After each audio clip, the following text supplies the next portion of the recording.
दोस्तों, पहले छठ पूजा के पर्व पर आप लोगों को ढेर सारी बधाइयाँ और शुभकामनाएं।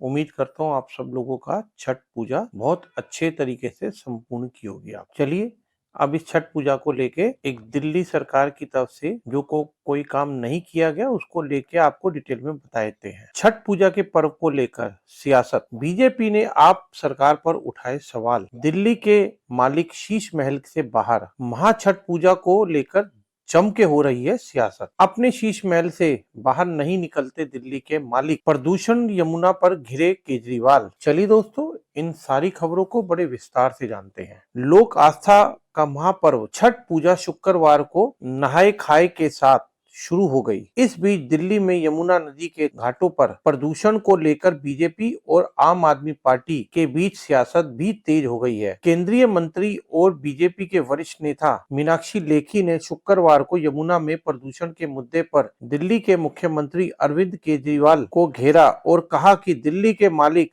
अपने शीश महल से बाहर निकलते हो तो उन्हें दिख जाता कि यमुना जहाँ छठ पूजा होनी है वह कितनी गंदी है। मीडिया को संबोधित करते हुए मीनाक्षी लेखी ने छठ पूजा की शुभकामनाएं दी। इस दौरान पत्रकारों ने यमुना नदी की गंदगी को लेकर सवाल पूछा कि छठ पूजा में सूर्य का अर्घ देने के लिए छठ व्रतियों को यमुना के प्रदूषित पानी में ही खड़ा होकर पूजा करनी पड़ती है, जिसके जवाब में लेखी ने कहा कि साफ पानी की कोई व्यवस्था नहीं है।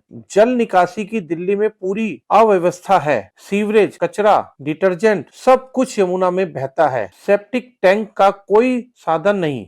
गंदगी को नदी से अलग करने के लिए कोई व्यवस्था नहीं है। दिल्ली की सारी गंदगी यमुना में बहाई जाती है, जो यमुना के प्रदूषण का कारण है। दिल्ली के मुख्यमंत्री अरविंद केजरीवाल का नाम लिए बिना मीनाक्षी लेखी निशाना साधते हुए कहा, जो दिल्ली के मालिक हैं उन्हें शायद इस गड़बड़ी के बारे में पता नहीं है, क्योंकि अगर उन्हें इस शीश महल से बाहर कदम रखा होता तो उन्हें गंदगी दिख जाती। यह पहली बार नहीं है जब दिल्ली में छठ पूजा को लेकर सियासत हो रही हो। इससे पहले भी बीजेपी और आप सरकार की उचित व्यवस्था को लेकर सियासी लड़ाई होती रही है।